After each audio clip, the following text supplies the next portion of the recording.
하나님 말씀은 요한복음 7장 14절입니다.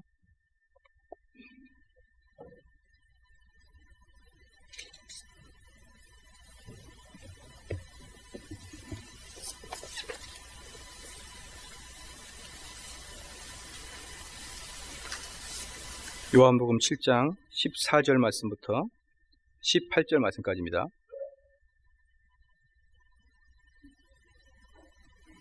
봉독해 드리겠습니다. 이미 명절의 중간이 되어 예수께서 성전에 올라가시다 가르치시니 유대인들이 기이 여겨 가로되 이 사람은 배우지 아니하였거늘 어떻게 그를 아느냐 하니 예수께서 대답하여 가라사대 내 교훈은 내 것이 아니요 나를 보내신 이의 것이니라. 사람이 하나님의 뜻을 행하려 하면 이 교훈이 하나님께서 왔는지 내가 스스로 말함인지 알리라. 스스로 말하는 자는 자기 영광만 구하되 보내신 이의 영광을 구하는 자는 참되니 그 속에 불의가 없느니라. 사람의 지혜 하나님의 지혜라는 말씀으로 하나님 말씀 전하겠습니다. 요한복음 7장은 예수님에 관해서 두 번째로 두 가지로 이야기하는데, 첫 번째는 지난 시간에 강론했던 그 예수님이 넌 누구냐 이 말입니다. 누구냐. 그래서 그 예수님은 우리가 어떻게 봐야 되냐 그러면 예수님은 하나님이 아니면 예수님은 거짓말장이거나 사기꾼이나 아니면 심지어 미친 사람이다라고 이야기를 했어요. 왜냐 그러면 예수님은 버젓이 대낮에 돌아다니면서 내가 하나님이다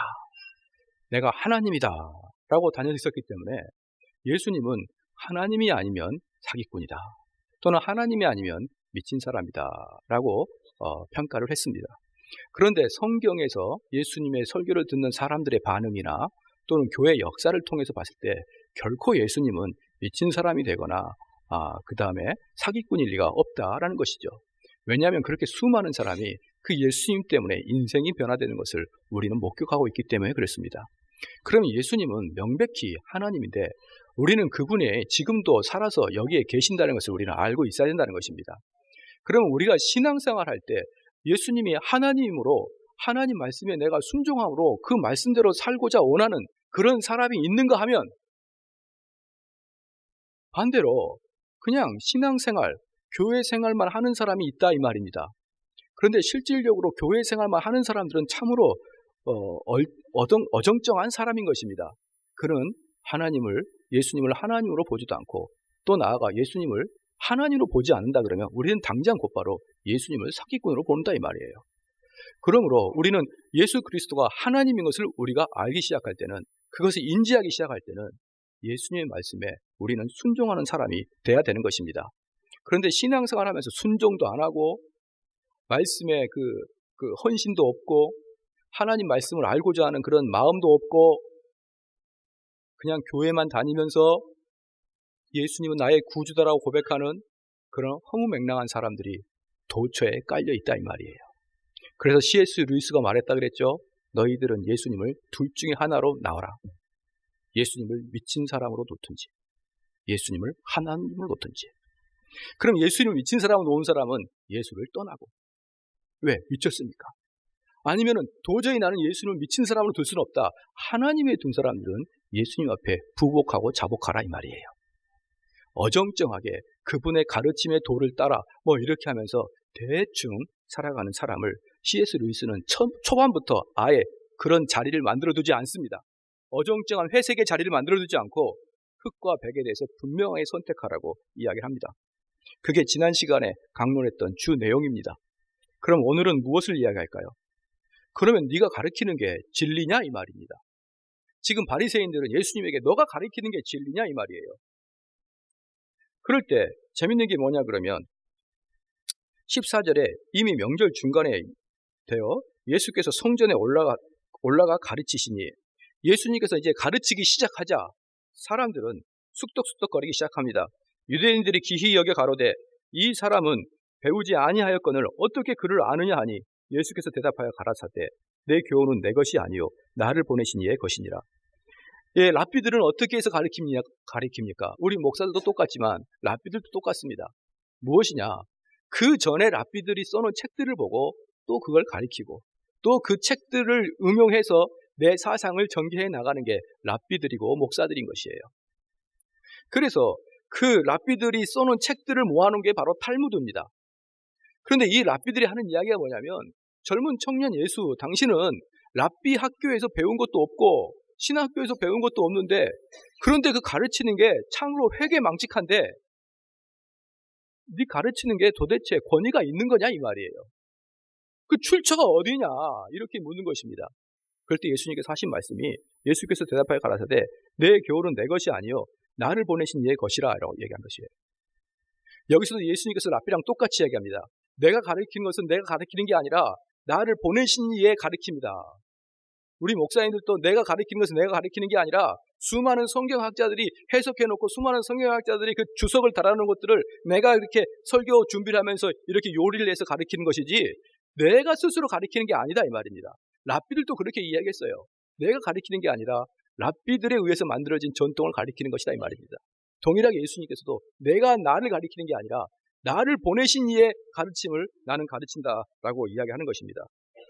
그런데 왜 그렇게 예수님께서 가르치기 시작하자 사람들이 그렇게 의견이 분분해졌느냐? 예수님의 가르침은 세상이 가르치는 것과 완전히 달랐기 때문에 그렇습니다. 예수님의 가르침은요, 세상 사람들이 보기에 도무지 상상할 수 없는 이야기들만 가르치고 심지어 세상 사람들과 정반대의 말씀을 가르치고 있다 이 말이에요. 하나님의 말씀은 이 세상 사람이 듣기에 어처구니가 없고 참으로 놀랄 만한 일들이 하나님의 가르침이다 이 말입니다. 사랑하는 성도 여러분, 어떤 목사님이 말씀을 가르치는데 그 목사님이 가르친 말씀이 하나님의 말씀인지 아니면 세상의 말인지 구별을 낼 수 있는 방법이 하나 있습니다. 하나님의 말씀인지 세상의 말씀인지를 구별할 수 있는 방법, 그건 말입니다. 목사님들이 공중파 방송에서 설교하거나 강론을 할 때 세상 사람들이 별로 부담 없이 받아들이면 그건 인간의 말이에요.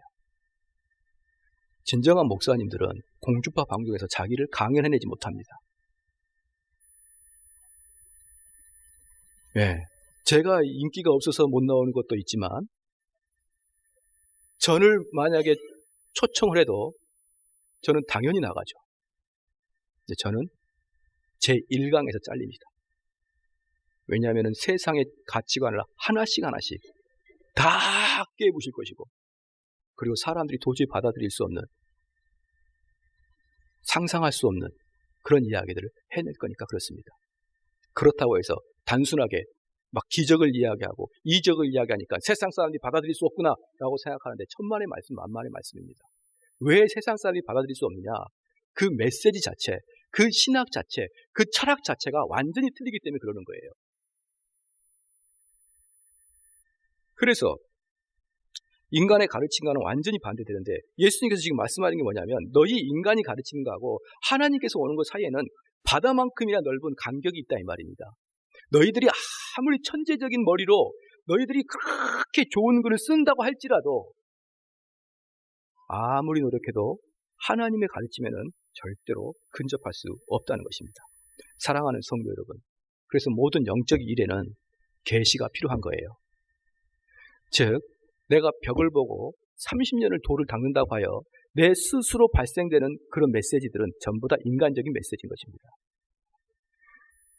우리 영적인 부분에 터치를 당하려 그러면 내가 묵상함으로, 내가 벽을 봄으로, 내가 수도를 함으로 그것들이 깨우쳐지는 게 아니라 100년, 1000년을 내가 수도를 해도 도저히 깨달아질 수 없는 것, 바로 그게 하나님이 주신 거다 이 말이에요.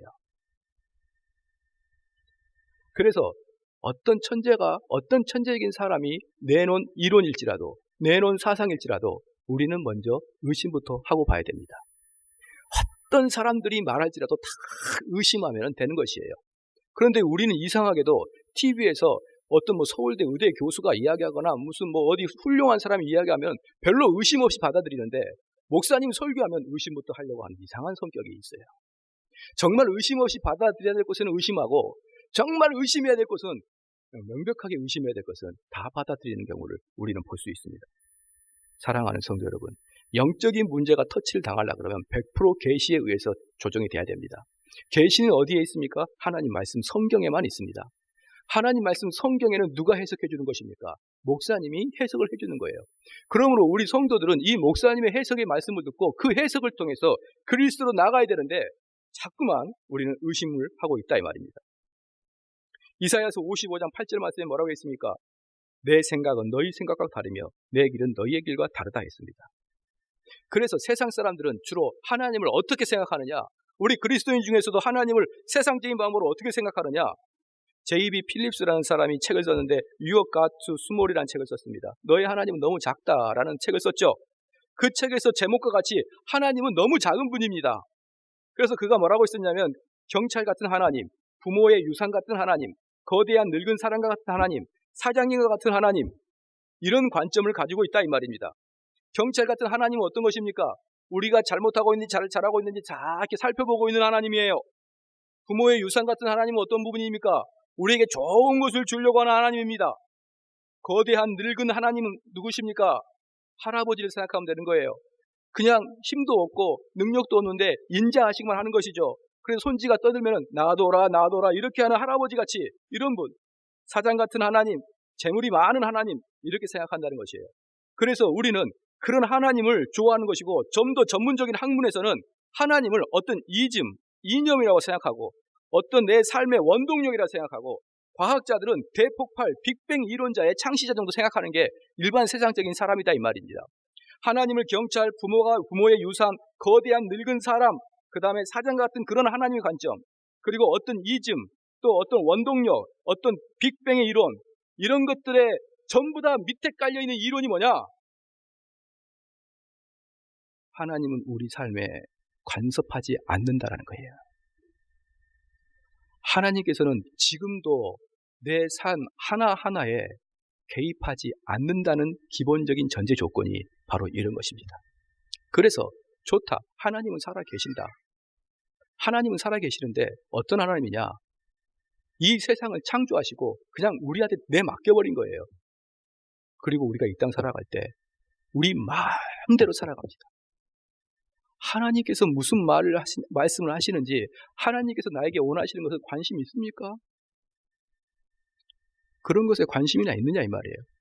그리고 내가 계획하고 내가 열심히 살아가고 하나님은 나를 지켜주고 뒤에서 봐주고 보호해주고 내가 어려울 때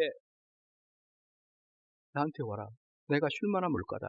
안아주고 그리고 내가 거기서 또 위로를 받고 또 나가서는 하나님과 관계없고 내 계획대로 내 삶을 진행해 나가다가 온통 그렇게 살다가 어려울 때만 하나님 찾고 내가 죄를 질 때는 하나님 내가 인간이라 어쩔 수 없습니다. 이렇게 하나님께 이야기하고 이 땅 살아가면서 하나님이 무엇을 원하시는지 내가 하나님께서 나를 보내신 이유가 뭔지 이런 건 전혀 신경 쓰지 않고 그냥 살아가는 그런 사람들이 바로 하나님을 이런 식으로 묘사한 사람이에요.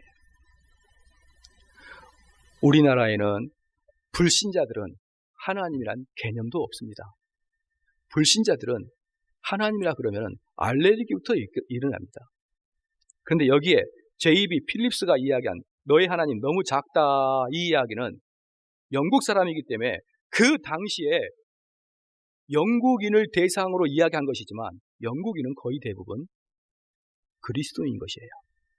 그러니까 이 J.B. 필립스의 너희 하나님 너무 작다 이 이야기는 바로 우리 한국에서는 이방인들을 이야기하는 게 아니라 바로 교회에 앉아있는 우리에게 이야기하는 것입니다. 우리가 가진 하나님 너무 작아서 내 삶에 주관도 못해주시고 나를 이끌지도 못해주시고 나의 인격에 변화도 주지 않고 오직 내가 하는 것을 잠잠하게 늙은 할아버지처럼 인자한 미소를 짓고 바라보고 있는 그 하나님으로 전락시키지 않았느냐 이 말이에요. 근데 성경에서는 이렇게 얘기합니다. 하나님께서는 태초전부터 계획을 하시고 창세전부터 계획을 하시고 그 계획에 의해서 모든 일을 발생시키시며 그 모든 일을 발생시키는 과정 중에서 예수 그리스도를 이 땅에 보내심으로 자기의 독생자를 이 땅에 보내심으로 그 독생자를 통해서 구원을 이루게 하시고 그 구원을 이루게 하신 그 공로를 성령께서는 지금 각 심령마다 한 번씩 유효하게 그에게 구원의 속죄를 전달해주는 그런 사역을 하나님은 창세기부터 지금까지 끊임없이 하고 계시는 걸 믿기 축원합니다. 그리고 그 하나님은 나의 삶에 지금도 관여하시고 내 삶의 가치관을 변화시켜 주시고 나의 마음에 썩어 문드러진 이 마음에 생수와 같은 말씀을 주심으로 영생을 얻게 하심으로 나의 일평생 동안 그 하나님과 같이 동행하다가 마지막 날 죽을 때 그 하나님 옆에 계신 걸 여러분 보게 될 거예요. 그 하나님은 우리가 태어나기 전부터 우리를 아시고 우리의 일평생 동안 같이 동행해 주시고 그리고 죽자마자 그분은 우리를 이끌고 저 좋은 천당으로 우리를 데려갈 것입니다. 그 하나님, 나와 삶과 밀접하게 연관된 그 하나님의 개념이 우리 성도들에게 있느냐 이 말입니다.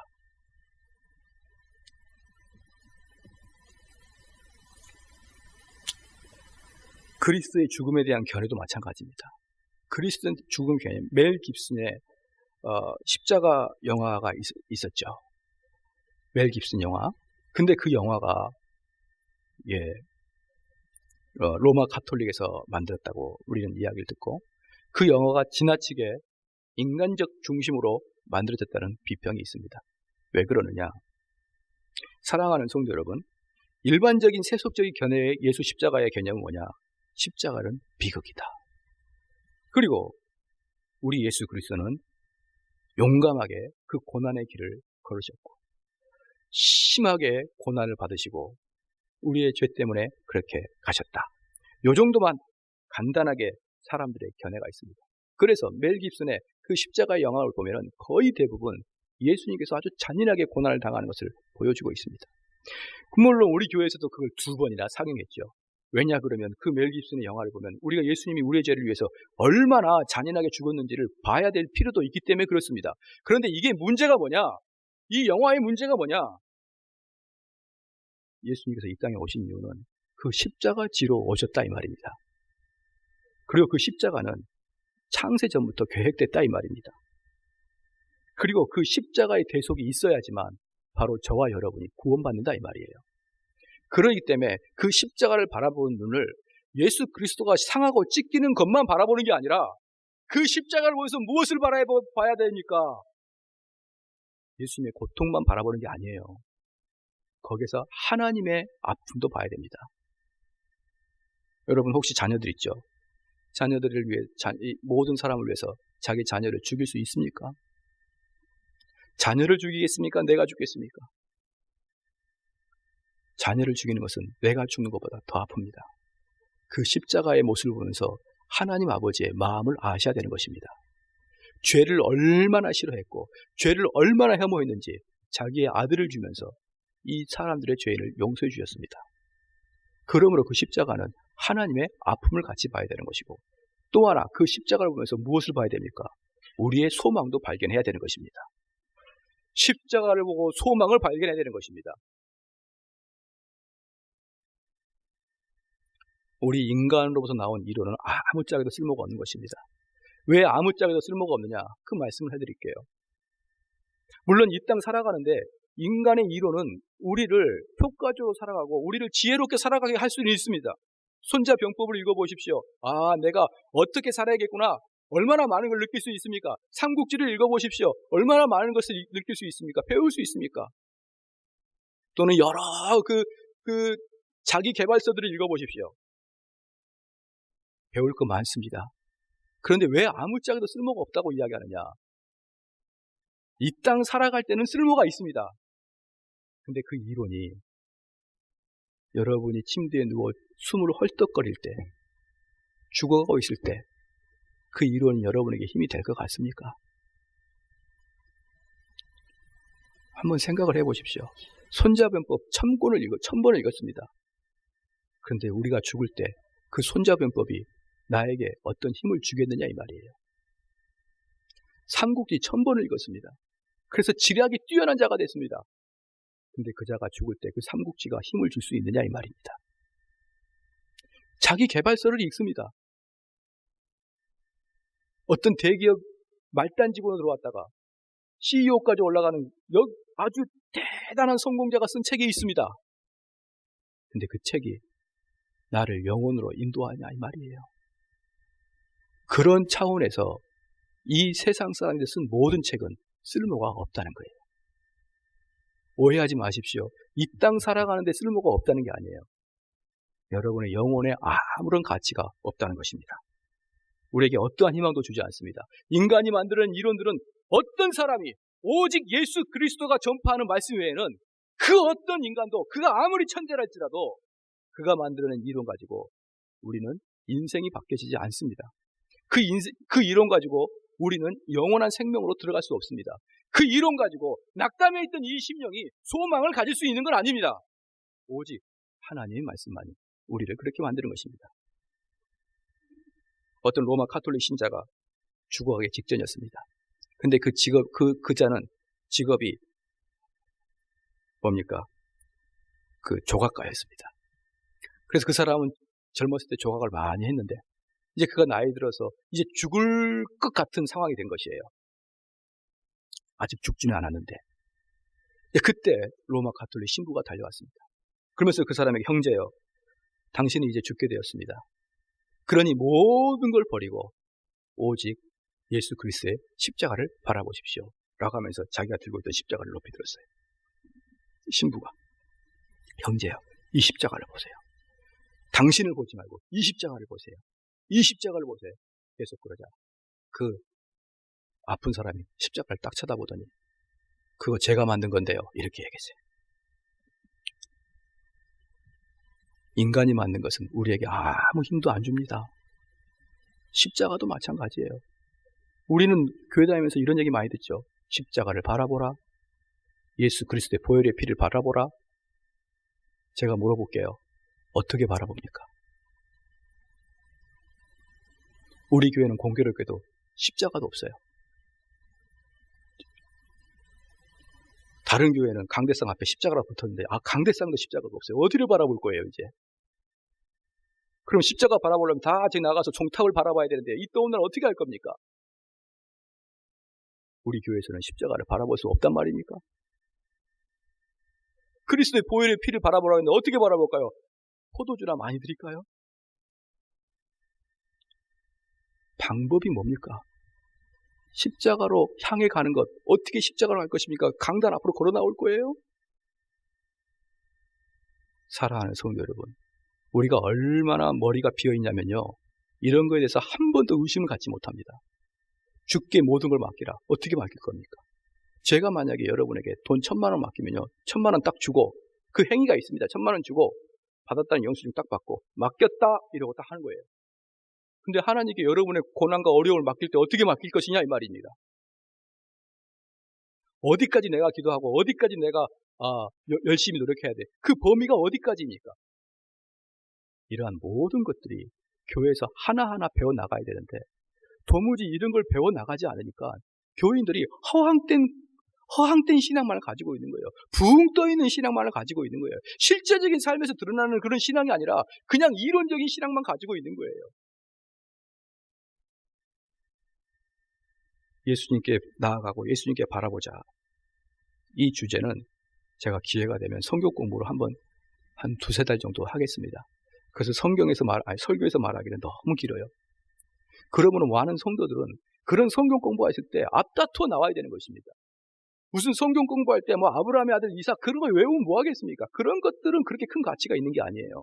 성경 공부는 무엇이 가치가 있느냐?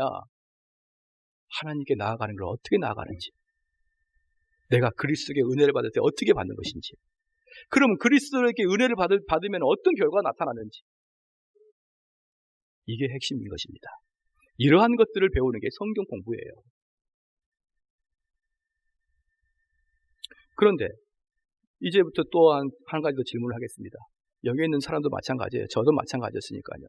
오랫동안 신앙생활 해도 진짜 이 성경 말씀이 하나님이 쓰신 것인지, 정말 이 성경이 내 삶에 그렇게 영향을 미친 것인지 우리는 잘 신뢰할 수 없습니다. 그래서 여기 쳐다보십시오. 지금 주무실 때가 아니에요. 주무신 분 나갈 때 여관비 내고 나가셔야 돼요. 분위기도 좋고 막 이러니까 자는데 다 헌금 따로 여관비 따로 이렇게 받으셔야 돼요. 체크 다 하실 겁니다. 하나님의 진리를 알기 위해서는 그럼 어떻게 접근을 해야 되느냐? 이게 정말 하나님의 말씀이구나. 야, 이게 진짜 이게 어떤 이론가의 말하고는 급이 다른, 차원이 다른 하나님의 말씀이구나. 그거 아는 법을 가르쳐 드릴게요. 그렇게만 여러분이 하신다 그러면 이 성경 완전히 와득와득 씹어먹을 때까지 공부하게 될 것입니다. 첫 번째로 접근하지 말아야 되는 법이 있습니다. 첫 번째로 하나님 말씀에 접근할 때 접근하지 말아야 되는 법. 호기심 가지고 접근하지 마십시오. 호기심이 뭡니까?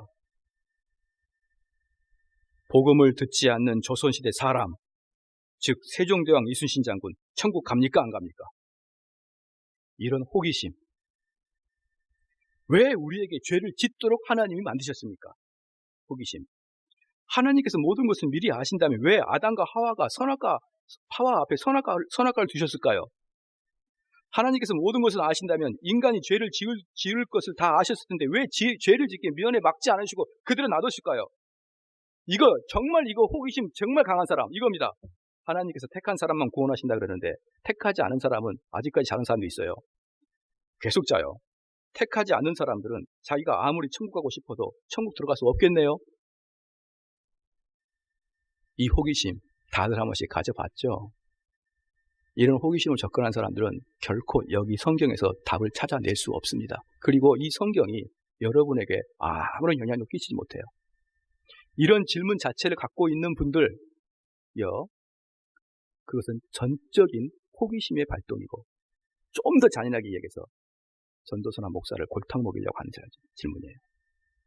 물론 저는 여기에 대한 답을 다 이야기할 수 있습니다. 왜? 전도사가 된 이후부터 10년이 넘게 지금까지 이런 질문을 수천 번도 넘게 받았거든요. 지나가는 그리스도인 붙잡으면 항상 물어보는 게 이겁니다. 특별히 우리 교회 개혁주의 교회니까 맨날 물어보는 게 그럼 택하지 않는 자는 자기가 아무리 예수님을 믿으려고 해도 믿을 수가 없군요. 자기가 아무리 노력을 해도 지옥 가는군요. 이런 쓸데없는 질문을 받기 때문에 거기에 대한 답이 왜 없을까요? 근데 제가 10년 넘게 이거에 대한 답을 하면서 깨달은 게 있습니다. 여기에 대한 답을 아무리 명쾌히 이야기해줘도 그걸 듣고 감동받은 사람 아무도 없어요. 즉, 이런 질문한 사람들한테 아무리 하나님 말씀을 올곧게 이론적이고 합리적으로 이야기를 해줘도 야, 내가 미처 깨닫지 못한 것을 정대원 목사님이 깨닫게 해주셨으니까 이제 불신자를 그만두고 그리스도인이 돼야겠다, 그런 사람이 없더라 이 말이에요. 왜? 그들은 하나님 말씀을 접근할 때 호기심 가지고 접근했기 때문에 그렇습니다. 마태복음 7장, 마가복음 4장 11절 12절에 이르시되 하나님 나라의 비밀을 너희에게 주었으나 외인에게는 모든 것을 비유로 하나니 이는 그들로 보기는 보아도 알지 못하며 듣기는 들어도 깨닫지 못하게 하여 돌이켜 죄사함을 얻지 못하게 하려 함이니라 하시고, 예수님께서 비유로 말씀했는데 그 비유는 우리를 잘 이해시키기 위해서 비유를 한 줄 알았더니만 마가복음 보니까 너희들 외에는 다른 사람들은 이해하게 못하게 내가 하겠다 이 말이에요. 다른 사람들은 이해하지 못해서 죄사함을 받지 못하게 너희한테만 이해시키겠다 이 말입니다. 그게 예수 그리스도의 말씀인 게 이해가 되십니까? 한 명이라도 더 구원을 시켜야 되는데 예수님께서 하신 말씀이 지금 무슨 말씀이십니까? 너희 외에는 다른 사람이 이해할 수 없다. 그래서 그들이 이해 못하도록 나는 이렇게 이야기하는 거다. 마태복음 7장 6절 말씀에 거룩한 것을 개에게 주지 말며 너희 진주를 돼지 앞에 던지지 말라. 그들이 그것을 발로 밟고 돌이켜 너희를 찢어 상하게 할까 염려하라. 사랑하는 성도 여러분, 호기심에 의해서 질문하는 것, 그리고 그 메시지와 그 성경에 대해서 목사님의 가르침에 대해서 분노와 불만을 가지고 논쟁을 해보자 하는 마음으로 질문하는 것, 그런 식으로 100년을 성경을 연구해 보십시오. 성경이 하나님이 주신다는 거 절대로 깨닫지 못합니다. 다른 일반 서적 중에 한 권에 불과하게 되는 것이에요. 그럼 어떻게 해야 이 성경이 하나님의 말씀이 하나님으로부터 온 직접 하늘에서 온 계신가를 알 수 있느냐? 그것은 예수님께서 분명히 말씀했습니다.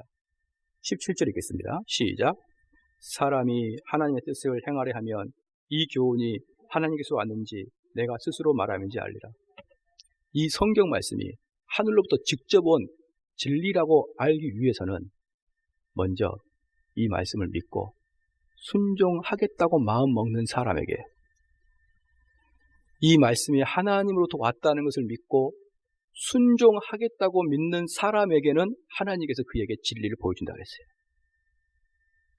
왜 우리가 모태신앙이고 십수년을 교회 다녀도 이 하나님 말씀이 나에게 진정으로 매일매일 내 삶에 관여하고 내 인격을 변화시키고 나의 영혼을 터치하는 그런 말씀으로 보여지지 않느냐?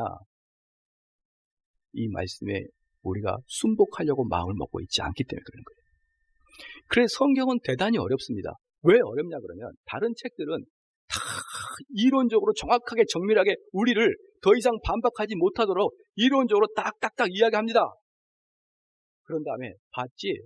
완벽하지? 그러니까 믿어. 그럼 우리가 너무 어렵지 않게 믿을 수 있습니다. 근데 하나님 말씀은 믿어야 되는 거예요. 믿고 그 일을 내 삶에서 행하면 그때야 비로소 이게 하늘에서 내려온 메시지인 걸 깨닫게 되는 거예요. 그러니 어렵습니까? 쉽습니까? 어려운 거예요. 다른 것들은 내 마음과 내 이성을 설득하여서 내가 별로 어렵지 않게 그 길을 갈 수 있게 해주는데 하나님 말씀은 처음에 아무 설득도 없이 그냥 믿어. 그리고 그걸 너가 순종해. 그리고 그 순종하는 삶을 살기 시작하면 이게 정말 하늘의 복이라는 것을 느끼기 시작할 거야. 사랑하는 성도 여러분, 그러므로 믿음은 하나님의 선물입니다. 내가 어떤 신학자의 책을 읽고 내가 어떤 경건한 사람의 책을 읽어가지고 그 전에는 믿음이 없었는데 그 책을 읽고 나서 믿음이 생기는 게 아니라 믿음은 하늘에서 직접 내려온 선물이라 이 말이에요. 왜냐하면 우리의 노력으로 획득되는 게 아니기 때문에 그렇습니다. 그래서 그게 믿어지면 그때부터 성경을 파고들기 시작합니다. 그때부터 이 교회에서 가르치는 성경 공부에 앞다투어 그 성경 공부를 참여하고 싶어 합니다. 목마른 사람이 시냇물을 찾듯이 저희 교회에서 성경 공부 사경회를 합니다. 그러면은 만사제치고 달려와서 헐떡헐떡 허겁지겁 개걸스럽게 그 말씀을 먹으려고 안달이 나 있습니다. 그런데 저는 봅니다. 너무 교만한 자를 파는 거예요. 교만한 자들은 안 와요. 그리고 그 눈빛이 장난치냐 이런 눈빛이에요. 저는 확신합니다. 우리 여기 있는 성도 여러분들이 매일매일 와도 여러분 돌아가실 때까지 성경 공부 가르쳐도 항상 새로울 것이에요. 저는 그럴 자신이 있습니다. 왜? 하나님 말씀은 매일 새롭거든요. 하나님 말씀을 제대로 전파하지 못하니까 그 소리가 그 소리 같죠. 안 그렇습니다. 하나님 말씀 제대로 선포하면요 1년 12달 제가 설교해도 항상 새로울 겁니다. 조금 미처 생각하지 못했어. 근데 수없이 똑같은 메시지를 전해도요 들을 때마다 하나님의 은혜로 조금 미처 내가 모른 거야. 이렇게 하기 때문에 목사가 먹고 사는 겁니다. 설교했는데 저거 1998년 3월 5일 날 저 분명히 했던 건데 이렇게 나오기 시작하면 문제가 심각해지는데 우리 성도들은 까마귀고기를 듬뿍 먹고 와가지고 한 달만 지나면 깨끗하게 잊어가지고 아무 소리를 해도 저건 새롭다.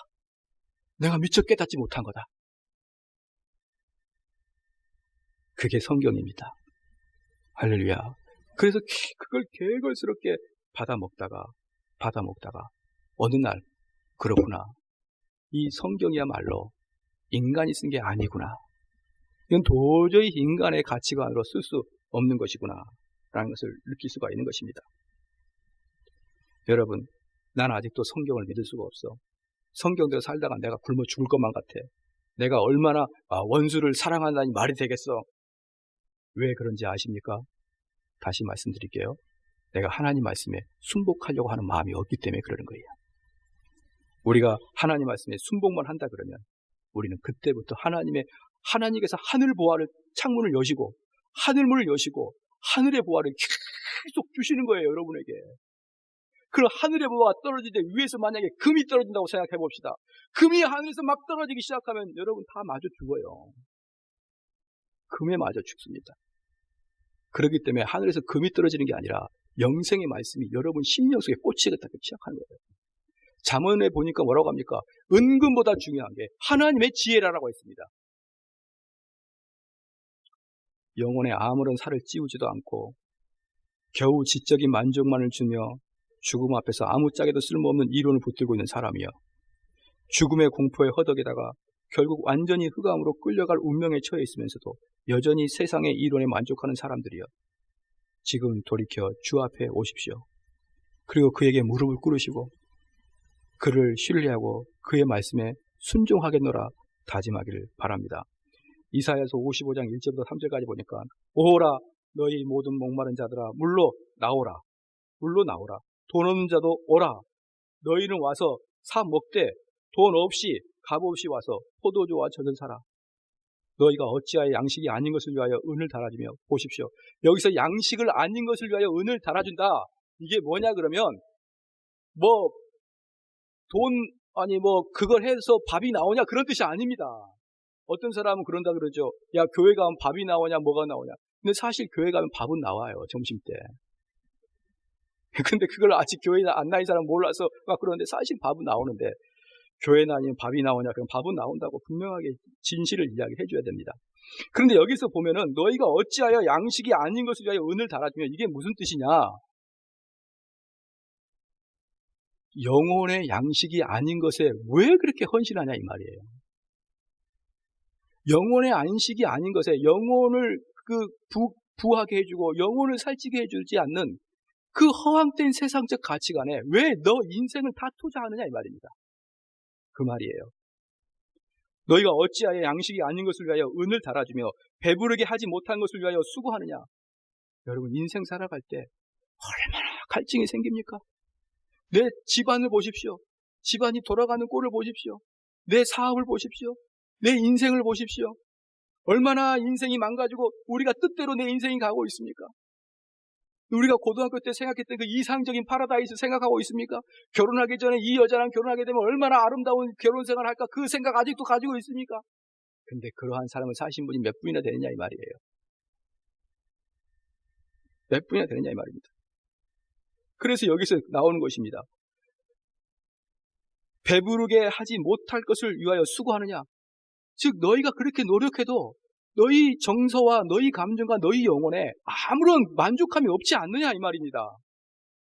아무런 만족함이 없는데 왜 그렇게 그것을 계속적으로 바보같이 되풀이 하면서 수고하느냐 이 말입니다. 그리하면 너희가 좋을 것을 먹을 것이며, 수고하느냐 내게 듣고, 그러니까 수고하느냐 내게 듣고 들을지어다. 그리하면 너희가 좋은 것을 먹을 것이며, 그렇게 수고하지 말고 하나님 말씀 들어라 이 말이에요. 그러면 너희가 배부를 것이다. 너희가 만족할 것이다. 내가 외로웠지만 만족할 것이다. 너희 자신들의 기름진 것으로 즐거움을 얻을 것이다. 기쁠 것이다. 할렐루야. 교회 나오는데 5만 가지 인상을 다 써요. 근데 말씀을 들으면 기쁠 것이다. 희한합니다.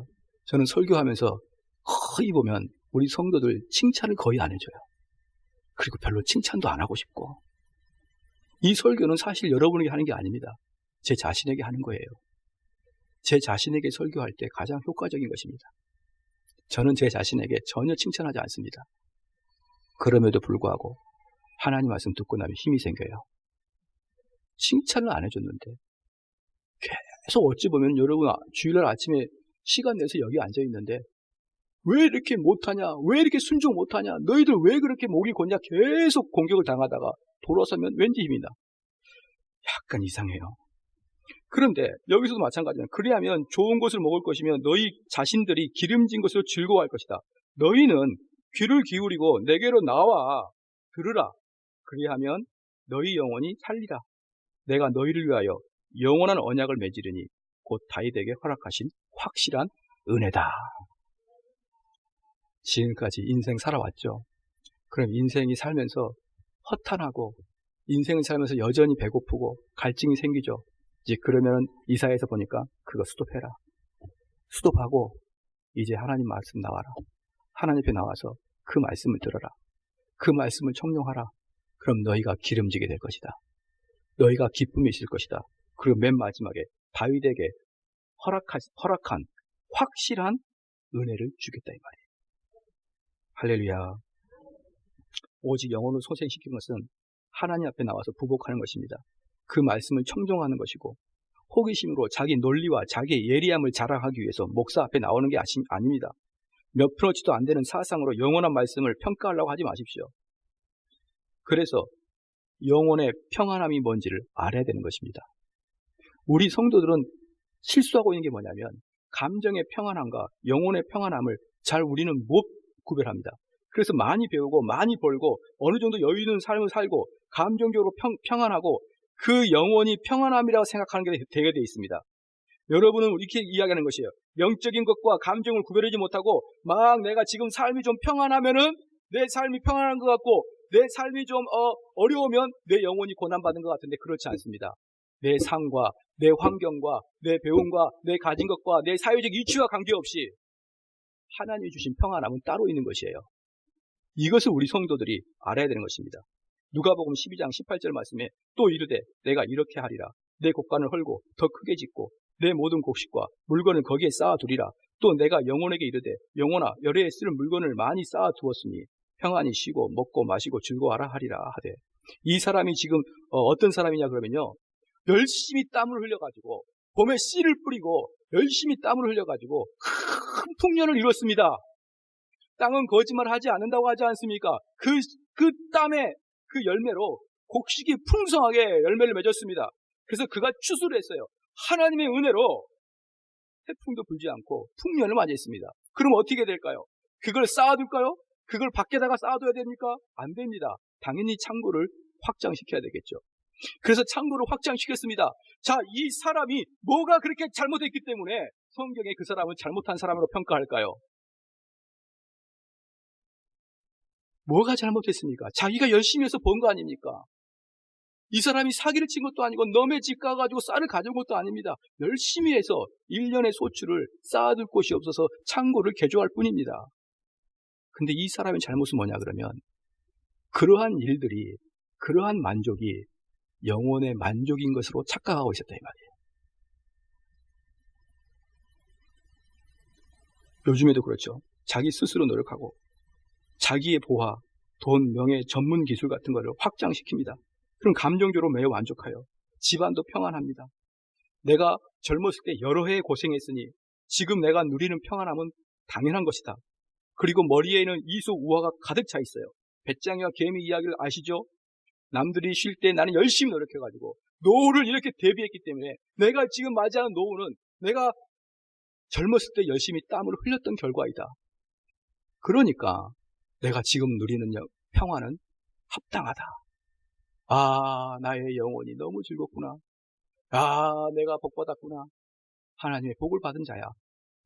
라고 생각하는 자에게 하나님은 이야기합니다. 누가복음 12장 20절 말씀에 하나님이 이르시되 어리석은 자야. 그 사람의 평가는 어리석은 자야. 오늘 밤에 네 영혼을 도로 찾으리니 그러면 네가 준비한 것이 누구의 것이 되겠느냐? 어리석은 자야. 너가 일평생 쌓아둔 거 그건 너 영혼에 1%치도 영향력 못 미쳤다. 그런데 왜 그게 너는 지금 복받았다고 생각하고 있고 왜 그게 영혼이 만족한 거라고 생각하고 있니? 너가 만약에 죽으면 그 재물이 그 위치가 너 영혼을 어떻게 도와줄 거냐? 그래서 이게 어리석은 부자의 이야기인데요. 어리석은 부자의 이야기는 그가 살아갈 때 뭐 하나님을 개념에 두지 않고 뭐 열심히 자기 일만 해서 아니면 뭐 스크루지 같이 막 구두쇠처럼 남을 막 핍박하고 막 그래가지고 남이 어려움을 당한 걸 뻔히 알면서도 자기 재산을 축적한 그런 악덕 기업가가 아니라 자기 일 열심히 한 사람. 그래서 남들 보기에도 떳떳한 사람. 그리고 그 마음에 만족감이 있어가지고 정말 만족하다. 남 피눈물 빼가지고, 남 안 된 거 해가지고, 남 후려쳐가지고 돈 벌면 얼마나 만족함이 있겠습니까? 그런 사람이 아니에요. 열심히 해서 정직하게 해서 돈을 많이 벌고 나름대로 만족을 느끼는 그 사람은 어리석은 자다. 왜냐? 그게 자기의 영혼의 만족이라고 생각하고 있기 때문에. 자기 영혼은 말라 비틀어져 있는데 감정적, 육체적으로 어느 정도 되니까 만족한다고 생각하는 것입니다. 그래서 하나님은 이렇게 말씀합니다. 그 재물이 재난을 당할 때 없어지나니 비록 아들을 낳았으나 그 손에 아무것도 없느니라. 전도서 5장 13절 말씀입니다. 그 재물이 재난을 당할 때, 즉 재난 당할 때가 언제입니까? 마지막 때. 그 재물은 없어지고 비록 아들을 낳았으나 자녀가 있으나 내 죽음에 있어서 아무런 도움이 안 된다. 오직 나의 마지막은 예수 그리스도만이 도움을 주신다. 전도서 6장 2절 말씀에 이게 아주 저희를 충격적으로 하게 합니다. 어떤 사람은 그의 영혼이 바라보는 모든 소원에 부족함이 없어 재물과 부요와 종기를 하나님께 받았으나, 여기서 재밌는 게 뭐냐면 어떤 사람은 그의 영혼이 바라는 모든 소원에 자기가 원하는 것을 받았어요. 근데 그걸 누구한테 받았냐 그러면 재물과 부요와 종기를 누구에게? 하나님께 받았으나. 그러니까 내가 지금 받은 이 재물과 부요와 종기를 하나님께 받았는데 하나님께서 그가 그것을 누리도록 허락하지 아니하셨으므로 다른 사람이 누리나니 이것도 헛되어 악한 병이로다. 내가 열심히 부유하게 내가 인생 살아가면서 큰 걸 얻었습니다. 하나님이 주신 복이에요. 근데 하나님은 거기서 스톱입니다. 그걸 너가 쓰지 못하고 다른 사람이 쓰도록 하겠다. 사랑하는 성도 여러분, 그럼 우리가 교회에서 무엇을 해야 될까요? 그리스도 앞에 나와야 되는 거예요. 그 발 앞에 부복해야 됩니다. 두렵고 떨림으로 말씀을 청종해야 되며 그 말씀을 실천시키겠다는 강한 의지가 있어야 됩니다. 이 말씀이야말로 진리를, 아까도 말씀드렸던 그 사슴이 시냇물을 찾듯이 말씀을 탐구하고 성령께서 내 마음을 조명하여 주심으로 말씀이 내 깊이 박히기를 원하는 거예요. 말씀에서만 줄 수 있는, 이 세상에서는 줄 수 없는 그런 기쁨이 있다는 것을 아셔야 됩니다. 왜냐 그러면 말씀은 하늘로부터 직접 내려온 것이기 때문에 그렇습니다. 이 말씀은요, 세상 사람들의 이론과 틀리는 것이에요. 그래서 우리가 성경 공부를 해보고 설교를 계속 들어보면은 이게 세상 사람의 이론에 만들어진 게 아니라 하늘로부터 직접 온 메시지인 것을 우리는 알게 되어 있습니다. 그때 여러분 마음속에는 세상이 감당할 수 없는 기쁨이 샘솟는다 이 말이에요. 마지막 하나만 하겠습니다. 그러면 어떤 눈으로 봐야 되느냐? 어떤 눈으로 예수님을 봐야 되느냐? 육신의 눈과 마음의 눈이 있습니다. 근데 육신의 눈과 마음의 눈이 있는데 육신의 눈도 중요하지만 마음의 눈이 중요합니다. 왜냐 그러면 육신의 눈은 하나님이 만드신 피조물만 바라보게 되어 있어요. 근데 마음의 눈은 그 피조물 너머에 있는 하나님도 바라볼 수 있습니다. 예를 들어 보겠습니다. 개들도 돼지들도 금붙이를 볼 수 있습니다. 옆에 붙어있는 금을 볼 수 있어요. 그런데 인간만이 그 금의 가치를 볼 수 있습니다. 육신의 눈으로 보는 것은 금을 보는 것이고 마음의 눈으로 보는 것은 그 금의 가치를 보는 거예요. 그런데 절대로 동물들은 마음의 눈으로 금을 볼 수 없습니다. 숲이 있습니다. 숲이 우거져 있어요. 나무가 많습니다. 동물들은 그 숲과 나무를 보고 즐거워합니다. 왜? 먹을 게 있으니까. 그런데 우리 인간은 그 숲을 보면서 그 숲의 주인은 누구일까? 땅 부자를 생각하게 되겠죠. 그죠? 야, 한 10만 평 되는데, 야, 부럽다. 그리고 그 나무도 보십시오. 어저께 저희가 나무를 구경했는데, 쭉쭉 뻗은 소나무는 싸요. 근데 꼬불꼬불 비틀어져, 이렇게 말라 비틀어진 소나무는 다 비쌉니다. 그런데 짐승이 보기에는 쭉쭉 뻗은 소나무가 훨씬 좋죠. 그 꼬불꼬불 형성된 소나무가 왜 비쌀까요? 마음의 눈으로 보기 때문에 비싼 거예요. 가치가 있는 거기 때문에. 동물이 볼 때는 똑같은 나무예요. 근데 마음의 가치가 있는 사람, 마음의 눈으로 볼 수 있는 사람만 그 가치를 볼 수 있는 것입니다. 마찬가지입니다. 하나님의 성경책을 볼 때도 마찬가지예요. 육신의 눈을 보면 전부 다 예수 그리스도의 기적밖에 안 보여요. 예수 그리스도께서 행하신 그 이적밖에 안 보이고 예수 그리스도께서 행하신 그 도덕적인 것밖에 안 보입니다. 근데 마음의 눈으로 보면 그 안에 진리가 담겨 있어요. 그래서 단지 기적을 이야기하는 게 아닙니다. 그 기적 밑에 있는 그 육신의 눈으로 바라볼 수 없는 그 마음의 눈으로 바라봐야 되는데, 교회에서 훈련해야 될 게 바로 마음의 눈을 뜨게 하는 거예요. 그건 하나님께서 아주 전권적으로, 우리 요한복음 보면은 계속 하나님께서 눈을 뜨게 해주는 분이 누가 있습니까? 소경이 있죠. 소경의 예화가 복음서에 가득합니다. 그 소경의 예화는 진짜 눈을 뜨는 것도 뜨는 거지만 영혼의 눈을 뜨라, 마음의 눈을 뜨라. 그 마음의 눈은 하나님만이 뜨게 해주십니다. 그래서 이 교회에서는 계속적으로 여러분들이 마음의 눈을 뜰 수 있도록 하나님의 그 역사를 계속적으로 설교를 해야 되는 것이고 계속적으로 가르쳐야 되는 것입니다. 그럴 때 어느 날 마음의 눈이 서서히 뜰 때 이렇게 했습니다. 너가 눈이 보이냐? 소자의 눈이 보이냐? 그랬더니 이거 사람이 봐야 되는데 사람이 아니고 무슨 나무 기둥 같은 게 몇 개 굴러갑니다. 한번 더 하자. 그리고 딱 보니까 사람이 보이는 거예요. 그것처럼 하나님께서 우리에게 말씀을 주셔서 영혼의 마음의 눈을 뜨게 해주시면 어렴풋하게나마 진리가 보이기 시작하는 것입니다. 어렴풋하게 진리가 보이기 시작하고, 목사님은 이제 그 사람이 마음의 눈을 뜨기 시작했으면 계속 하나님 말씀의 진리를 선포하는 거예요. 그러면 그 진리가 빛으로 내 마음속에 쑥쑥 들어오는 것입니다. 마음의 눈이 닫혀 있을 때는 아무리 진리의 빛이 있어도, 여기에 진리의 빛이 있어도, 여기에 빛이 환하게 빛나 있어도 장님이면은 그게 불을 껐는지 불을 켰는지 분간할 수 없습니다. 그러나 그가 하나님의 은혜로 눈을 뜨기 시작하면 목사님의 설교 말씀이 빛으로 다가오기 시작하는데, 나중에는 눈이 부실 만큼 강력한 하나님의 말씀이 들어가게 된다 이 말이에요. 바로 그게 교회에서 해야 될 일이다 이 말이에요. 교회에서는 다른 거 하면 안 됩니다. 오직 이 일만을 교회에서 할 때 우리 성도들이 하늘의 양식을 듬뿍 먹는 것입니다.